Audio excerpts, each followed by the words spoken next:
If you're under 40, let me warn you. Most of what you're chasing right now, it's a lie. The dream, the relationship, the career. You think you're building a life, but you're really building a trap. A perfectly decorated cage made of other people's expectations. And if you're not careful, you'll wake up one day, successful on paper, and spiritually bankrupt. Carl Jung once said that life really begins at 40, and he was right, because before 40, you're just reacting. After 40, if you've survived the illusions, you finally learn how to rule. They told you life ends when your youth does. That everything meaningful happens before the wrinkles, before the gray hair, before the losses stack up like unpaid bills. But they lied, or maybe they just didn't know better. Carl Jung once said that life begins at 40, and most people, young, bright, eager to succeed, laugh that off like it's the consolation prize for getting old. But Jung wasn't handing out comfort. He was issuing a warning that up until 40, you are just rehearsing, wearing masks, playing roles. You're not really living, you're surviving, performing. Now, in your 20s, you think you're making choices. You think your opinions are yours. But you're still the echo of your parents' anxiety, your culture's expectations, and the delusion that hard work will be enough. You haven't met yourself yet. Not really. You've met your ambition. You've met your desire to be liked. But you haven't come face to face with your own shadow. That quiet, uncomfortable truth that you are capable of far more darkness than you're willing to admit. Let me ask you something. When you were 25, did you truly know what you feared? Did you really understand the price you were willing to pay to win? Or were you just hoping to be chosen? By a company, by a partner, by life. The young chase validation like it's oxygen. They want to be noticed, praised, seen. But the man who turns 40 and survives with his mind intact, he stops chasing. He starts hunting. Not for attention, but for clarity, power, control. Not over the world, but over himself. Napoleon didn't conquer Europe because he had something to prove. He did it because he saw a vacuum. He saw that old men were clinging to titles and young men were begging for permission. And he had neither time for permission nor interest in titles.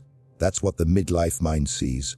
Not illusions, not promises, but power structures, weakness, leverage.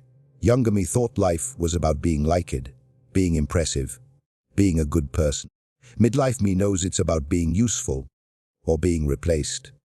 In war, in politics, in corporate life, nobody remembers the polite intern. They remember the one who understood timing, positioning, who showed up with solutions, not smiles. You think Julius Caesar waited to be promoted. He crossed the Rubicon because he realized something terrifying. That by playing the loyal game, he would die irrelevant. The real decision wasn't between loyalty and rebellion. It was between dying as a name in the footnotes or becoming the author of history. If I could go back and tell my younger self one thing, I wouldn't tell him to work harder. I'd tell him to listen less. Not to advice, but to noise, the expectations of peers, the pressure to marry by 30, the idea that titles matter. None of that matters. What matters is your ability to sit alone in a room and know what you want. And know what you're willing to do to get it. You think people get wiser with age. Some do, but most just get tired, less curious, more afraid. The ones who grow sharper are the ones who face their regrets like a general studies a battlefield. They ask, what did I do wrong? What did I let slide? Where did I submit when I should have struck? Henry Kissinger didn't become the most feared diplomat of the 20th century by being the smartest man in the room. He became it by understanding what no one else was willing to admit. That morality is a luxury, and real influence demands a willingness to outlast your critics. He wasn't liked, he was effective. And in the long run, that's what history rewards. The world doesn't care how good your intentions are. It only cares whether you win or lose.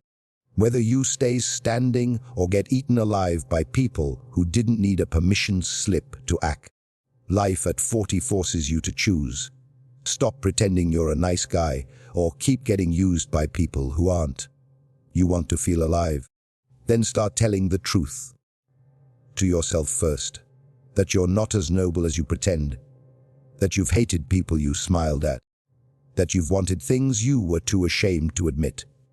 That you envy the bold, not the good. Now you're getting somewhere. Now you're on the path. Because here's the thing, by 40, the lies stop working. The career you built on approval starts to feel like a cage. The relationship you stayed in for stability becomes a mirror of your own cowardice. Your body reminds you that time is real. And your mind begins to whisper what it always knew, but you were too afraid to harm, that you've been playing the wrong game.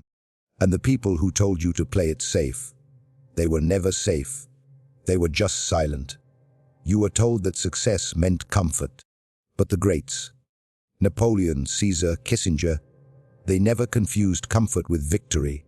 They understood that discomfort is the price of evolution. That growth is not polite. That peace, if you want it, must be negotiated from a position of strength, not submission. So to my younger self, I say this: stop trying to be good, start becoming strong, stop waiting to be chosen, choose yourself, and stop fearing failure. Fear regret, fear becoming the person who spends their life in quiet desperation because they were too scared to offend, too scared to act, too scared to live. Because life doesn't begin at 40 because something magical happens. It begins at 40 because everything false finally collapses. And if you're brave enough to face what's left, you finally, younger me thought self-awareness was about knowing your personality type or your love language. Midlife me knows it's about knowing your breaking point. The moment when you finally snap. Not because you're weak, but because you're done pretending. That moment when the mask of well-adjusted adult slips and you see the animal beneath. That's the beginning of wisdom. That's when you stop asking, how can I be accepted? And start asking, what am I capable of if I stop playing small? You see, they don't tell you this, but the world doesn't punish selfishness. It punishes weakness dressed up as virtue. When you're young, you think sacrifice is noble. You say yes to things that drain you. You bite your tongue for the sake of peace. You let yourself be stepped on because you believe you're earning some kind of cosmic reward. But life doesn't operate on karma. It runs on leverage, perception. Ask yourself this: when has being the nice guy ever made you unshakable? When has playing it safe ever made you formidable? Julius Caesar wasn't remembered because he was well-behaved. He was remembered because he played the long game, and when the time came, he burned the bridge behind him and walked forward anyway. That's not recklessness. That's strategy. And at 40, you start to see the pattern. The people who, by the rules, are resentful. The ones who broke them or rewrote them. They're in control. Not always rich. Not always famous. But free. And freedom, as it turns out, is the only currency that matters when you can hear the clock ticking. When you're younger, you measure success by progress, promotions, pay raises, likes, approval. But by midlife, if you're paying attention, you start measuring it by something darker: how much of yourself you've had to kill just to survive. How many dreams you let wither. How many compromises you made with a smile on your face and a hollow feeling in your chest. That's when the awakening happens. Not the soft, glowing kind they talk about in spiritual books. I'm talking about the cold, brutal realization that no one is coming to save you. That the world doesn't owe you a purpose. That your potential means nothing unless you weaponize it. Do you know what that feels like? That moment when you realize you've spent 20 years mastering skills you don't care about. Climbing ladders, leaning against the wrong wall. Impressing people who wouldn't care if you dropped dead tomorrow. That's the beginning. That's where life really starts. When you get angry, not at the world, at yourself, for waiting so long to take your own side. And yes, this anger is sacred. It's fuel.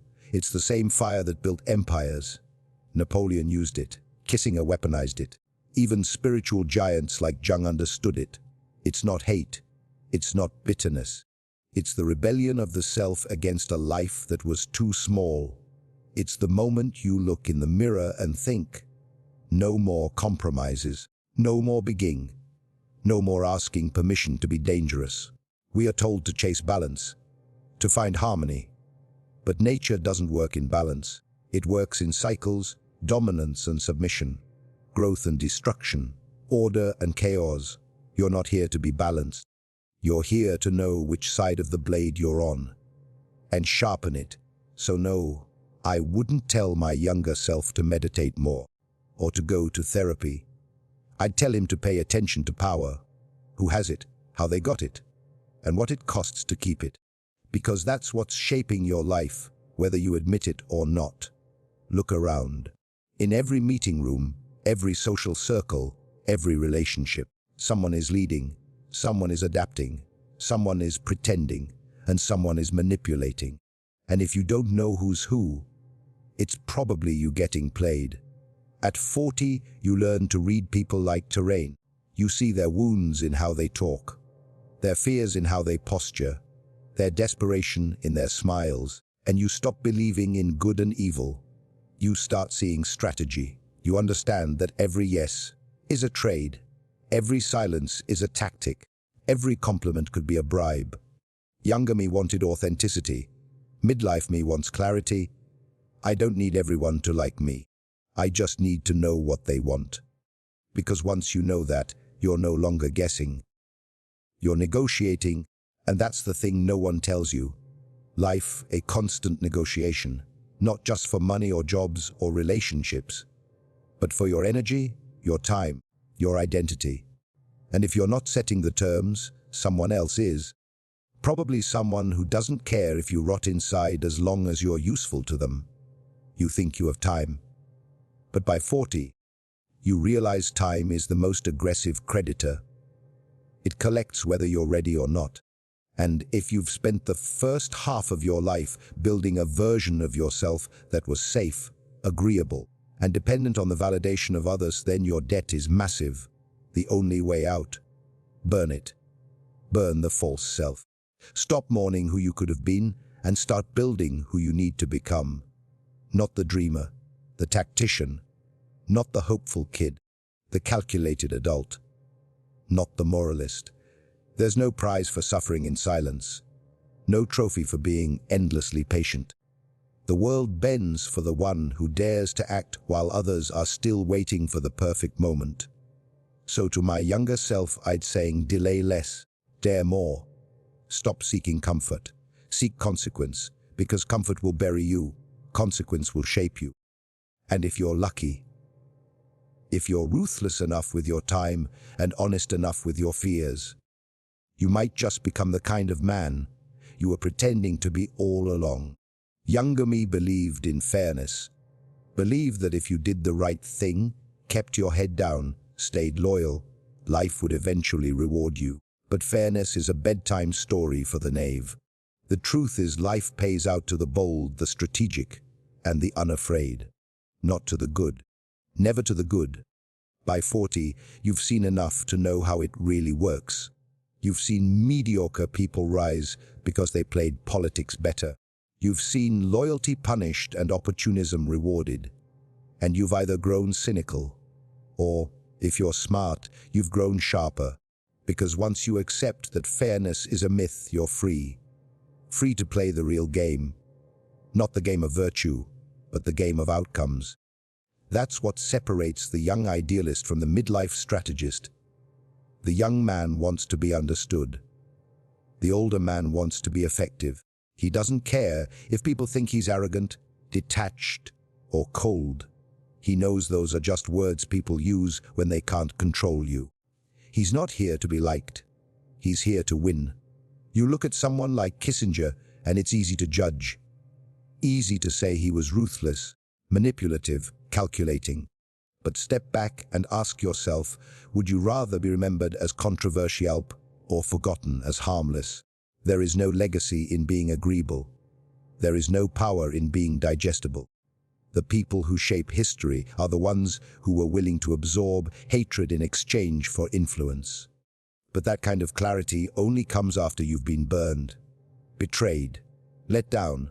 It comes when you finally see that most relationships, romantic, professional, even familial, are built on quiet negotiations of control, and the one who pretends they don't notice, they usually lose.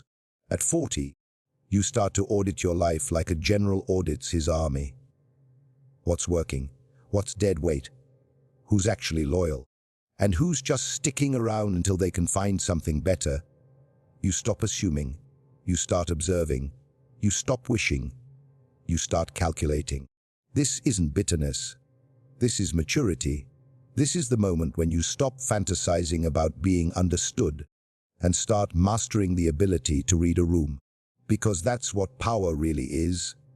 The ability to enter any situation and know exactly what's happening beneath the surface. Who's insecure?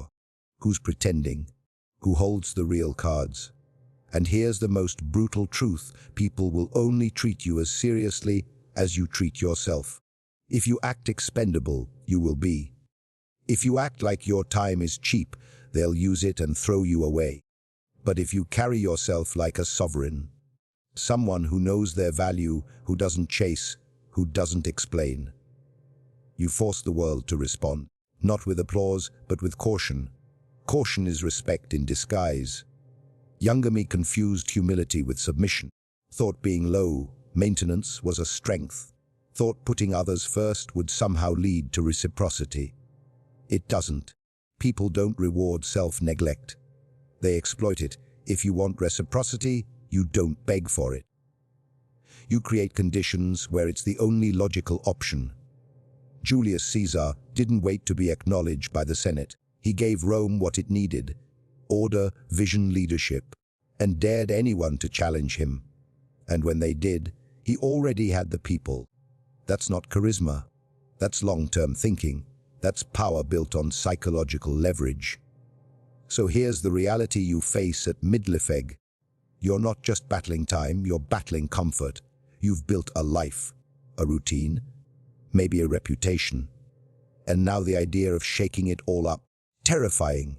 But let me ask you, are you living or just maintaining? Are you building or just surviving off the momentum of a younger version of you who didn't know better? Midlife is the trapdoor. You either descend into numbness or rise into mastery. The difference: whether you have the guts to disappoint people who no longer serve you, whether you're willing to become someone your past self would envy, and your current circle might fear. Because let's be honest, some people only like you long as you're less than them, as long as you're manageable. But once you change the tone of your voice, once you start setting terms, once you stop playing small, they'll say, "You've changed. Good. You're supposed to. You're not here to stay consistent with the expectations of your 20s. You're here to become dangerous in the best possible way. Disciplined, strategic, emotionally impenetrable. Not so you can dominate others, but so no one can ever dominate you again." Younger me thought boundaries were rude. Midlife me knows they're oxygen. Younger me apologized for existing too loudly. Midlife me understands that silence is sometimes the loudest move you can make. When you stop responding, people panic. When you stop explaining, they start guessing. That's power. There's a quote I wish I'd understood earlier. You either walk into a room and change it, or it changes you. And at 40, if you're still being shaped by every room you walk into, you've already lost. You're no longer impressionable. You're no longer figuring it out. You're the storm now, or your scenery. So no, I won't tell my younger self to be more kind. I'll tell him to be more cunning, more deliberate, more aware of who profits from his confusion. Because behind every "you're overthinking it" is someone who benefits from your lack of clarity. Behind every "just go with the flow" is someone steering the current. The final truth: if you don't write your story, someone else will. And they'll cast you as the support character in a play where they're the hero. You want to live authentically. Then take the damn pen. Stop editing yourself mid-sentence. Stop softening the sharp parts of your personality. That edge is your survival.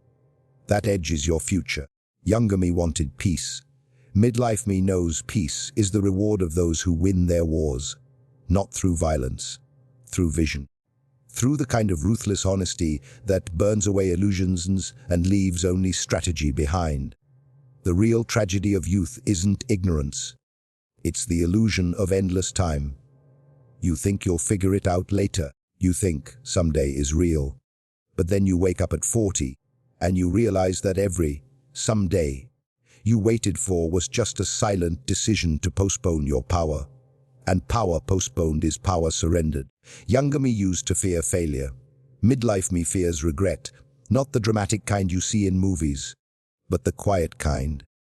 The kind that creeps in during silence, when you're alone. That subtle ache in your chest when you realize you had chances, real chances, and you played it safe. You chose the illusion of stability over the pursuit of sovereignty. Do you know what sovereignty looks like at 40?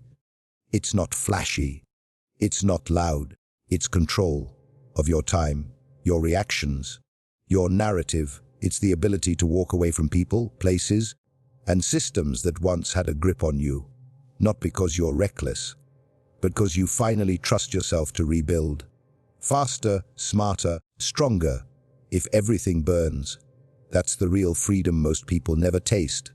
Because to get there, you have to confront the identity you spent your whole life building. You have to look at it like a failed business model. Outdated, inefficient, unscalable. You were taught to be safe, to blend in, to make people comfortable. But comfort is a currency for the easily replaceable. What the world really rewards is presence, gravity, the kind of energy that bends the room around you, not through noise, but through certainty. When you speak with that kind of clarity, people either follow or flee, and both outcomes are good. Because at 40, the goal isn't popularity, it's alignment. You don't need more people around you. You need the right people, people who respect your time, who speak with precision, who don't flinch when you raise the standards. You want a relationship that thrives at 40. Then stop selling your soul for peace. Start asking, who brings clarity? Who helps me think bigger? Who can handle silence without insecurity? If the answer is no one, that's your signal, not to settle, but to rise. Because you'll never attract what you haven't first become. And this is the turning point, the real essence of midlife. You stop chasing, you start choosing. You realize that the world reflects not what you want but what you tolerate. Jung said, until you make the unconscious conscious, it will direct your life and you will call it fate. That's the core. That's what changes after 40. You stop calling dysfunction bad luck. You start seeing the patterns.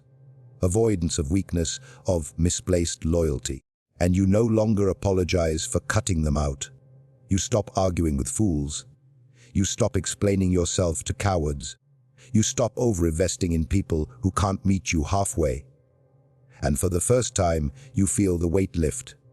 Not because life got easier, but because you got sharper. You begin to see how many of your early life decisions were made under the influence of guilt, fear, or the need to be liked. You chose careers, relationships, even belief systems to survive. But survival is a low bar. You're not here to survive anymore. You're here to rule. Your space, your mind, your damn calendar. You learn to say no without explanation. You learn that your time is your strongest boundary. You learn that revenge isn't power, distance is. Walking away without flinching. Letting people wonder. Letting silence do the talking. You learn to stop advertising your progress. You don't need to prove that you've changed. They'll feel it. In your posture, in your tone, in the fact that you're no longer available to be drained. By now, you've buried old versions of yourself. The agreeable one, the hopeful one, the naive one. And yes, it's sad, but it's necessary. Because if those versions had worked, you wouldn't be here. Waking up to the fact that everything you want requires a different level of discipline, distance and decisiveness. Younger me wanted to be understood. Midlife me wants to be unmistakable, clear in intent, unshakable in energy, rooted in purpose. Not because I read some self-help book, but because I've seen what happens when you don't. You become a shell, a man whose life is run on scripts he didn't write, performing for approval he no longer respects, dying slowly, surrounded by comfort he never earned. And now understanding death doesn't start when your heart stops beating. It starts the moment you begin living for appearance over agency. So if you're at that point, confused, disillusioned, midlife, and wondering what the hell all this was for, here's the advice I wish I had: let go of the identity you built to survive. It's obsolete. Let go of the guilt for wanting more. You've earned it. Let go of the people who flinch at your truth. They were never your tribe. Start building again, strategically, patiently, powerfully, like Caesar after exile, like Napoleon after prison, like every man who dared to rise again, smarter this time. Because Jung was right, life does begin at 40. But only if you have the courage to bury the life that wasn't truly yours.